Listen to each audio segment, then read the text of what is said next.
Hello and welcome back to the Linux Panic YouTube channel. In this video we're going to be going over part 2 of how to set up and install Linux from scratch. But first, don't forget to hit the like and subscribe button so you don't miss out on any future videos. First, let's also stick our tongues back in our mouth and just figure out how to speak properly.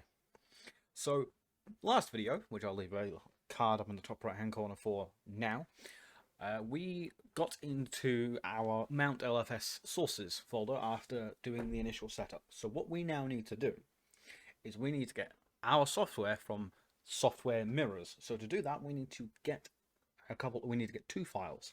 The first thing we need to do is get the wget list from Linux from Scratch website, and we also need to get the Md5 Sums file. So to do that, we need to do wget https://linux from scratch .org/lfs/view/stable-systemd/wget list. And then once we've done that, we need to do md5 sums. Now I will be updating the GitHub walkthrough file, the GitHub readme file, that I'll also be placing in the description. So just how to do this in a text form instead of just a video, or instead of following the website, the Linux from Scratch website, which you can do. So now that we have got our files, we can either follow the website or we can do it ourselves. But what I'm going to do is I'm going to copy paste from the website because it saves me having to say it out loud. But again, this will go into the README. So what we need to do is just paste here. Now what that's doing is it's just having a look at the wget list and just going, okay, I need to get each one of these, download it, and chuck it into this particular file. Now, this should download 93 separate files. However, it does not. It only downloads 92. Now, the reason why it downloads 92 is because this wget list has not been updated to get zlib 1.12.2, 1.12.1 even.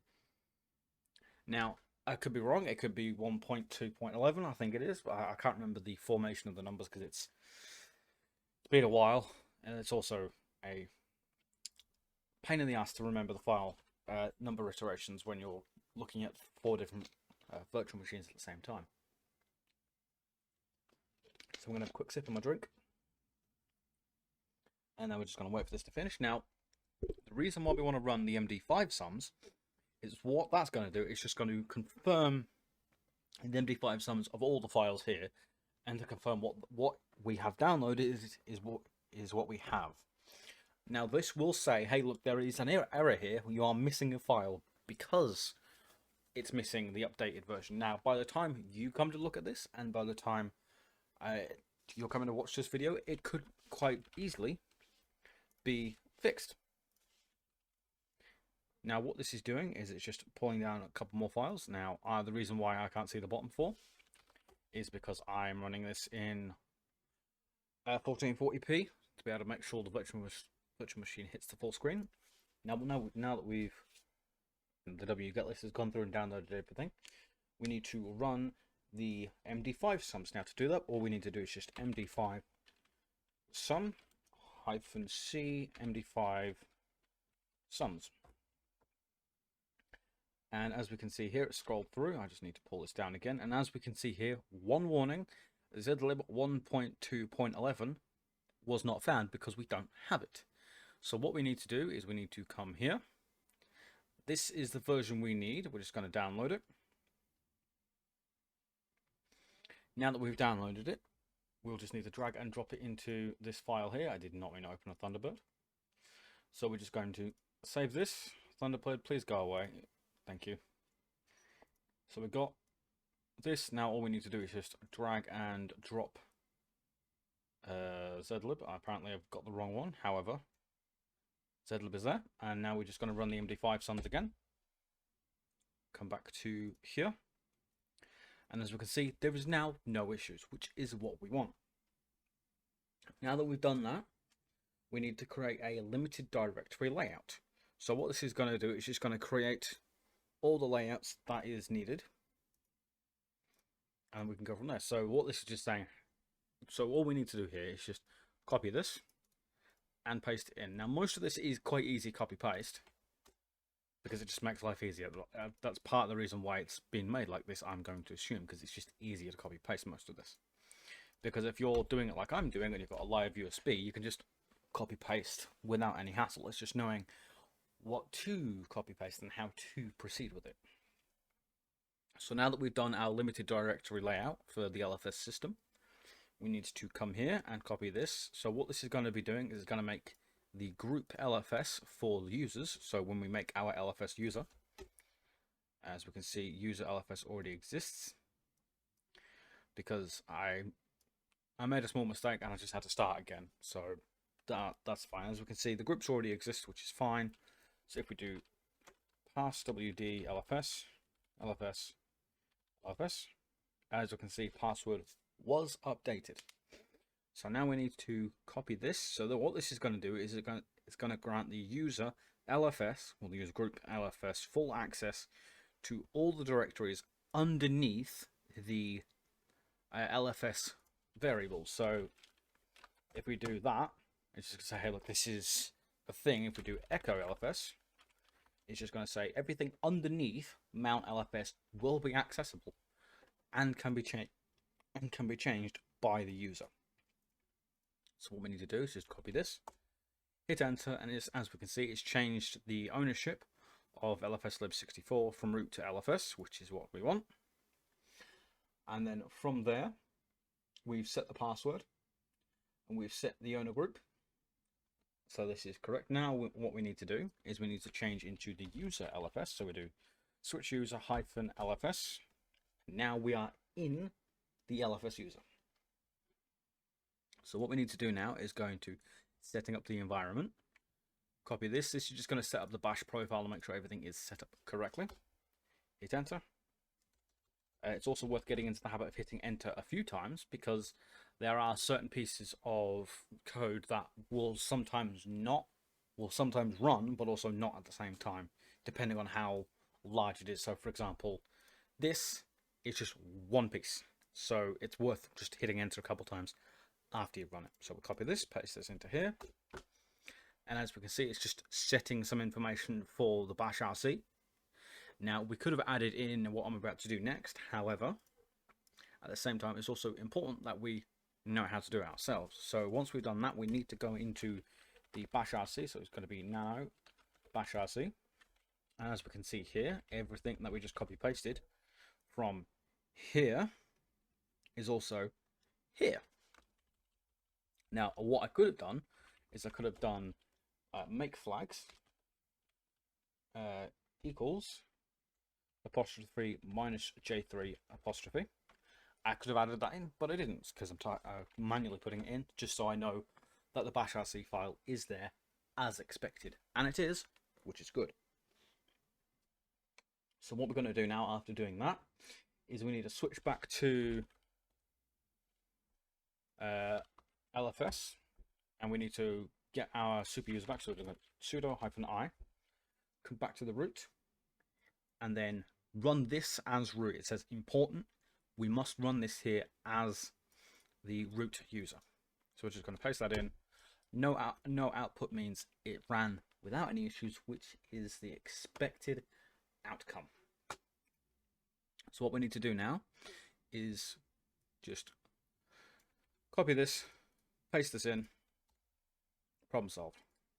So after to finally have the environment fully prepared for building temporary tools, source the just created user profile with source bash profile, problem solved. Now, what this goes over here is this just says, hey, look, this is what a standard build unit is. What a standard build unit is just how long it takes to build a piece of software. So, for instance, when we come up to making the first bit of software, it's going to be a standard build unit of 1. So that's how long it takes for that piece of software to compile, and then you can then base what the one took, like how long the one took, to how long everything else is going to take. We're not going to use the test suites because the test suites are going to chuck errors and cannot be used in chapters 5, 6, and 7, which was expected. And as we can see here, we've got chapters 5, 6, and 7. So what we're going to do is we're going to move on to the first part of chapter 5. And this just goes over the what's being built, who's doing it, and what's doing it in what order. You can sit and have a read of this. It is very granular information, which does help. So first thing we need to do is actually make sure we're in the correct place. We're going to do echo LFS. As we can see here, that's what we want. I am just going to cd into LFS, so we're just going to cd LFS. That's what I love about using the variable. It just says, hey, look, you want it? You got it. From anywhere in the operating system, yeah, give me $LFS. I'll go to it without fail. Makes life so much easier. So first thing we're going to have to do is we're going to need to sort out the installation of cross bin utils. Now this may look like, oh no, this is no bother, we just get it done. First thing we need to do is actually extract cross bin utils. So to do that, we need to do ls-li, just have a look at everything here. We need to go to sources, where everything is. As we can see there are a lot of tar.gz files. So all we need to do is do tar-xz bin utils 2.38, as we confirm here. This is what we want. This is the first pass. Extract that tar.gz xz even zx. Hang on, let me just check my own documentation. XF even, that's my bad. That's fine, we all make small mistakes every now and then. I should have read that properly, however I didn't. So it's always worth checking your own documentations and reading the terminal output. So once we've done that, we need to do cd into bin utils, print our working directory, which is the same. And what we need to do now is, as we can see here, the bin utils documentation recommends building bin utils in a dedicated build directory. So what we're going to do is we're just going to copy paste all of this. Let's say copy paste if my mouse wants to work. Paste that in. We're now in the build directory. So what we need to do is we need to configure the bin utils for compilation. So we just copy, paste that in. It is now being configured. We've now got our make file created. So all we need to do now is just type make. So what we're going to do first is we're going to do time curly bracket space make, and then hit enter, curly bracket again, hit enter.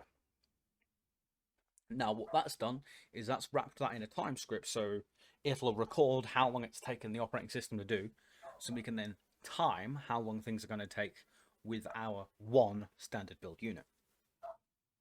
Now this is very much dependent on your system, as I'm running this inside a virtual machine with its own 8 GB of RAM and 4 cores of a 4 GHz CPU. I'm talking a Ryzen 5 3600. It's a very capable CPU, and I love it. It does the job I ask it to. It'll take roughly anywhere between 1 to 3 minutes, based off my previous experience of compiling this. Now, because it is a virtual machine and not bare metal, it will be a bit slower because of overheads and the fact that it's also running inside of Windows, because I use both Windows and Linux, and I don't see why I can't use both, because I like them both. They both do a job that the other one can't do, and running them both together is always useful.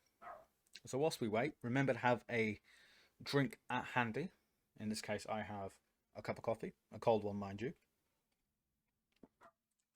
because I spent some time preparing this and it got cold, which is a shame. So as we can see here, this is currently still outputting. Now this is just going to go through, check everything. It's just, frankly, much of this is just sit and wait. Now once we know this is done, all we need to do after that is just install the package. Now the make install could take just as long.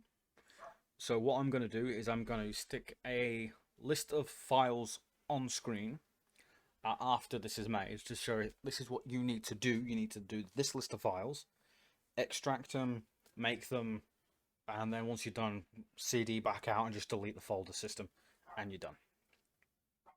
So instead of just having you sit here and watch, I could sit here and watch and just listen to me ramble on and on. I'll just make it a bit easier for you. So as we can see here, this is nearly done. we're just going through it. I might also just speed up and stick Scarlet Fire on. Not Charlotte Fire. Scarlet Fire is being used in a couple of my previous videos. It's a good song. So as we can see here, this took 2 minutes 24 seconds to make. That is one standard build unit, as we can see here. So we can then use that for future references. So for instance, if there is one that's 2 standard build units, we'll be looking at 4 minutes 48 seconds. Well, 4 minute 49 seconds based off the 0.5 there. But that's what we're looking at. It took the system 20 seconds. But it is what it is. Now that we've done that, what we can do here is just scroll down here to see it says make install. So what we'll do is we'll do time, curly bracket, make, enter, install, curly bracket.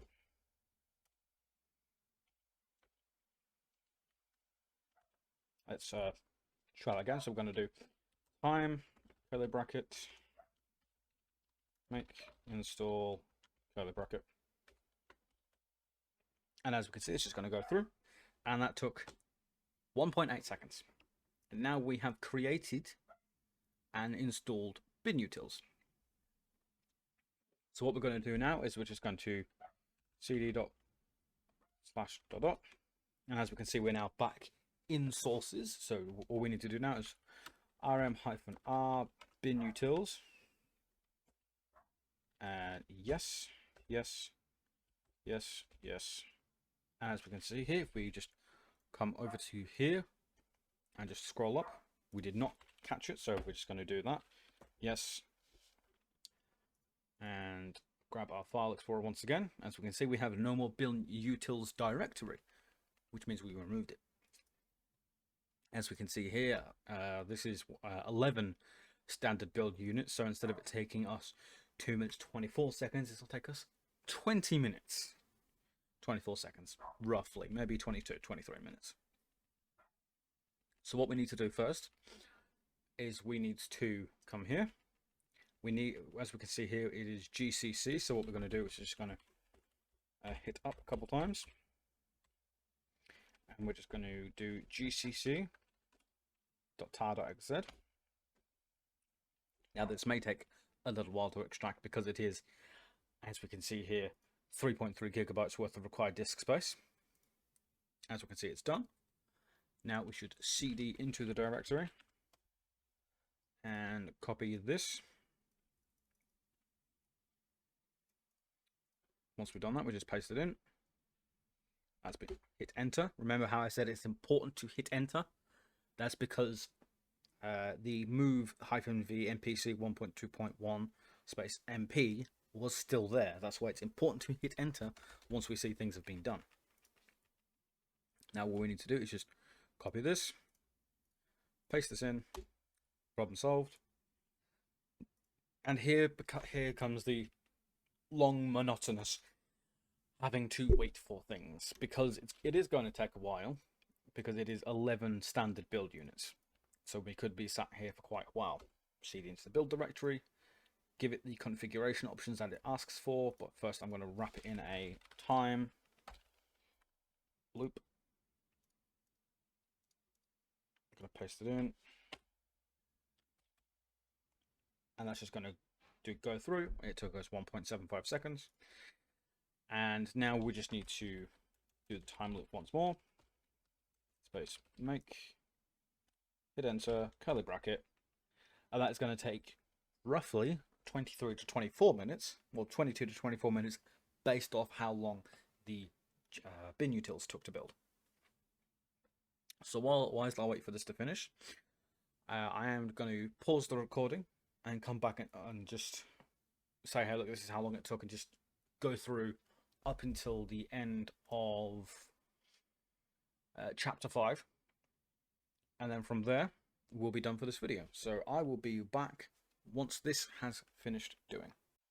And welcome back. Now that we've completed both the making and the installation, there was a small mistake that I had made. I had done the build directory first and then these, so realistically you should be following the instructions section by section and not just jumping around like I had done. So there was it was having an issue with it what I'd done, and it kept saying it couldn't find the MPC directory because I had made a mistake, so things were different than they should have been. But now that we're here, we've done the creation and the install. So all we now need to do is just copy this, paste this. Let's try that again. We need to copy it and then paste it in, and then hit enter. No such file directory. As we can see, we're not actually in the correct place, so we should need to go up to cd. What were we doing? We were doing gcc, so cd g.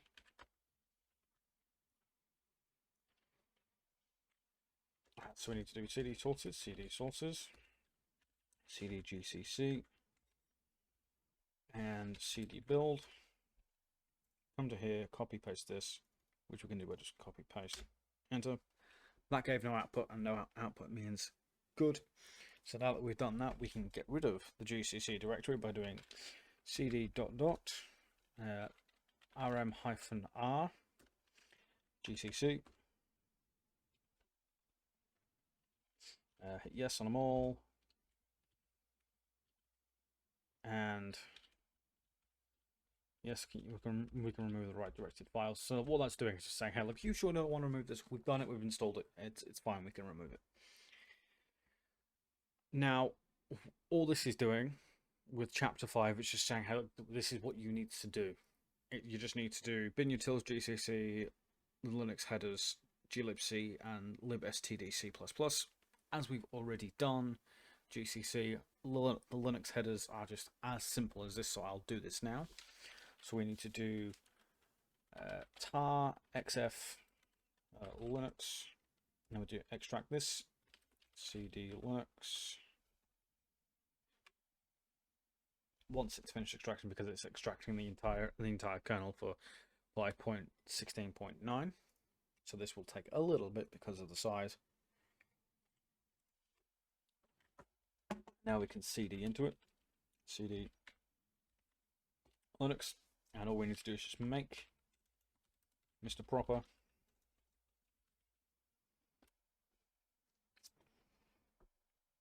and then what we need to do is just make the headers and then just do everything there. That's the benefit of using the Linux from Scratch website. It actually just shows you everything that you need to do in the process, which is just makes life so much easier. And as we can see, it's just flying through everything, and it's now that this is done, as we can see here, there is something in the command line. We need to hit enter, and it's done. So it's worth having a look. So it's just installing these headers, these directories, and just going through and doing the rest of that, which is no bother. Now we can just do cd rm-R. Linux is going to ask, hey look, it may ask if you want to remove protected directories. As there were none, we can now move on to glibc. Now this is 4.3 standard build units, which could take a while, so I'll just stop again. So first thing we need to do is tar-xf glibc tar.xz. Give that a chance, cd into glibc, and we need to create the symbolic link for this, as it will give the information for what it's doing for everything. So once we've done that, copy and pasted it, it's going to create the link it needs to. And I just copy everything here. As it says, some programs use non-compliant non-FHS compliant var db directories, so just apply the patch to make sure it's in the correct place, which is again not a bother. Now we need to create the build directory and enter it, and we need to ensure that the ld config and the sln utilities are installed to user sbin. So that's going to just put it in the correct place. We prepare the configuration for glibc and then just paste it in. This is going to set up the makefile and the config for the makefile without any bothers. During this stage, this error might appear, which is fine. because there are errors expected between chapters 5 and 7 for the setting up and the installation, which is, again, an expected outcome. So now we need to do time, curly bracket, make, semicolon, curly bracket. And what it's going to do is just going to time the creation. Now, as this has a standard build unit time of 4.3, we are expecting around 10-12 minutes maybe. So it is just a sit and wait, and I will return once this is done creating. Okay, so now that we are done this and everything has been installed, there is a couple things we need to pay attention to. This warning here, if we did not set up the LFS variable correctly by doing, we can check we've done this by doing echo $LFS. We have set up LFS correctly. If we have not done it correctly, what this is going to do is it's going to move everything to the host system, which in this case isn't really going to matter because we're running it off an ISO. However, it would butcher the host system if you're making it on your own system, for example, like a fully installed bare metal system. So it's imperative that you have the LFS set up correctly. So we've gone through, we've done this, we've done the patch, we've moved into the directory, we've echoed the place it should do, made the configuration for the make file, had this warning, which is expected. Now we've compiled the package, we've installed it, and we've fixed the hard-coded path. It's important you do this. This caution here is just a check file. Now this could take, from what I've found out, this could take hours to do, but because we've been following everything correctly, we don't need to do this. It's just in case you're doing something like specific with your operating system in the future, it's there as a just in case. And then we just need to do this. This won't give an output, as we can see here. It gave no output, which is good. No output is good output. And we're free to move on. Now we're coming into the last part of chapter 5. If I just do up, we're now at libstdc++ from GCC. So all we need to do now is just do cd ... and cd ... again. And now we're back here. We can remove glibc by doing rm-r glibc. We want to remove the directory, not the tar. Now once we've done that, we need to extract libstd++. So what we need to do is do tar-xf libstd, even not libtool, yes. Hang on, let me just double check. I've got to check where it is, just to make 100% sure that what I'm doing is correct, because I want to make sure that I'm telling you the correct things as well. So this is asking libstd++. libstd C++ is the standard C++ library, and it's need to compile C++ code part of GCC, and so we need, but we had to defer its installation when we built GCC +1 because it depends on the glibc, which is not available in the target directory. So we need to unpack GCC, which was expected. So we need to do GCC. It's always worth checking the install instructions before moving onwards. As we can see here, we found out we need to unextract the GCC tarball. Again, this is why it's important to check, because you see this, you go, oh, okay, I just need to extract the libstd C++. But as we can see here, there is no, if we just scroll up, there is no libstd++ C++. But this is important to check it. So once we've done that, we need to cd into GCC. And we need to do make directory -v build. And then cd into the build directory. Copy the configurations for compilation. Enter. Now it's just going to create the configuration file. That'll run in the background. And then all we need to do is just wait for that. As we can see here, this is 0.4 of a standard build unit, which will take a minute at most, because as we found out earlier on, the standard build unit for this virtual machine is 2 minutes 24 seconds. We're looking at 0.4, we're looking at around about a minute. So of course we want to wrap this in a time script, so we do time, curly bracket, make, semicolon, space curly bracket. Now, the reason why it's important to stick the semicolon in there is because the operating system reads the semicolon as a I need to stop here, and then semicolon, the curly bracket just finishes it off, and it then proceeds onwards. Now, this will go through and do what it needs to do. And once it's done that, we need to install the library at destination directory lfs install, and we can have a look to see where lfs install is, because we can do lfs and the install directory should be about, but as we can see, it's make the destination directory lfs, so that's here, and then it'll install it as is expected. But of course we want to sit and look at this in a minute. And it's just going to go through, do its thing. Now, again, this shouldn't take much time. As we can see, it took only 49 seconds, less than the 12 minute I was expecting. And then all we need to do is just copy all of this, come here, paste it in, and that will take, as we can see, it's already done. But that is it for chapter 5. And we're now on chapter 6. Now, this could take a little while, so this will be next week's video, just so I can then go through and make sure what I'm doing is correct for you, because I am doing this again side by side on a different virtual machine to make sure that what I'm doing will work and is repeatable. Anyway, I would like to thank you very much for watching. If you're not already followed, maybe consider following. Nope, that's the wrong one. I'd like to thank you very much for watching. I was forced to habit doing my Twitch outro. I'd like to thank you very much for watching. Hit the like button, subscribe, give the notification bell a good old ring, and check the GitHub in the description. Anyway, I'd like to thank you very much for watching. I have been Nick, you have been amazing, and I hope you have a good rest of your day. Goodbye.